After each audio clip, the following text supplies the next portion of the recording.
রাজধানী ঢাকায় আগামী কয়েক ঘন্টায় তাপমাত্রা সামান্য বাড়তে পারে বলে পূর্বাভাস দিয়েছে বাংলাদেশ আবহাওয়া অধিদপ্তর। তবে একই সময় দেশের বিভিন্ন অঞ্চলে দমকা বা ঝড়ো হাওয়ার সঙ্গে বজ্রসহ বৃষ্টির সম্ভাবনাও রয়েছে।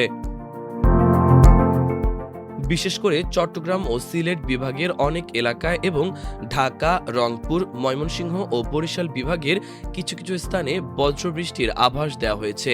পাশাপাশি দেশের কোথাও কোথাও মাঝারি থেকে ভারী বর্ষণ এবং কয়েকটি জেলায় মৃদু তাপপ্রবাহ অব্যাহত থাকার কথাও জানিয়েছে সংস্থাটি। মঙ্গলবার সকাল ৭টা থেকে পরবর্তী ৬ ঘন্টার জন্য দেওয়া পূর্বাভাসে বলা হয়েছে, ঢাকার আকাশ আংশিক মেঘলা থাকতে পারে এবং দক্ষিণ অথবা দক্ষিণ পূর্ব দিক থেকে ঘন্টায় ১০ থেকে ১৫ কিলোমিটার বেগে বাতাস প্রবাহিত হতে পারে। আবহাওয়া অধিদপ্তরের তথ্য অনুযায়ী দিনের তাপমাত্রা সামান্য বাড়তে পারে। আজ সকাল ৬টায় ঢাকায় তাপমাত্রা ছিল ২৮ ডিগ্রি সেলসিয়াস এবং বাতাসের আর্দ্রতা ছিল ৮৫%।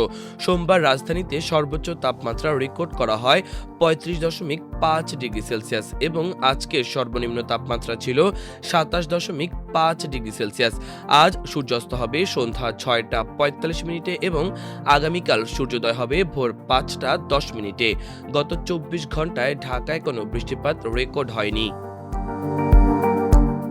এদিকে দেশের অভ্যন্তরীণ নদীবন্দরগুলোর জন্য দেওয়া আবহাওয়ার বিশেষ পূর্বাভাসে বলা হয়েছে, আজ সকাল ৯টার মধ্যে বরিশাল, রংপুর, রাজশাহী, পাবনা, বগুড়া, টাঙ্গাইল, ময়মনসিংহ, কুষ্টিয়া, যশোর, খুলনা, পটুয়াখালী, নোয়াখালী, কুমিল্লা, চট্টগ্রাম, কক্সবাজার ও সিলেট অঞ্চলের ওপর দিয়ে পশ্চিম বা উত্তর পশ্চিম দিক থেকে ঘন্টায় ৪৫ থেকে ৬০ কিলোমিটার বেগে অস্থায়ীভাবে দমকা কিংবা ঝড়ো হাওয়া সহ বৃষ্টি অথবা বজ্রসহ বৃষ্টি হতে পারে।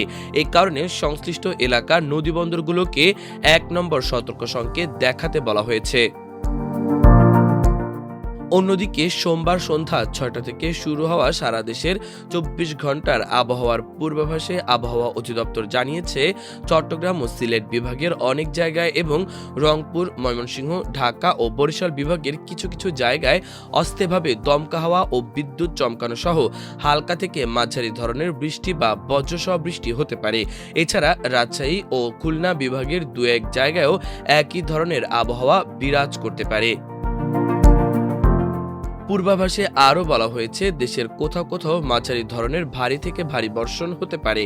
একই সঙ্গে রাজশাহী, পাবনা, নীলফামারী, চুয়াডাঙ্গা ও খুলনা জেলার ওপর দিয়ে বয়ে যাওয়া মৃদু তাপপ্রবাহ অব্যাহত থাকতে পারে। মাল্টিমিডিয়া ডেস্ক, আমার দেশ।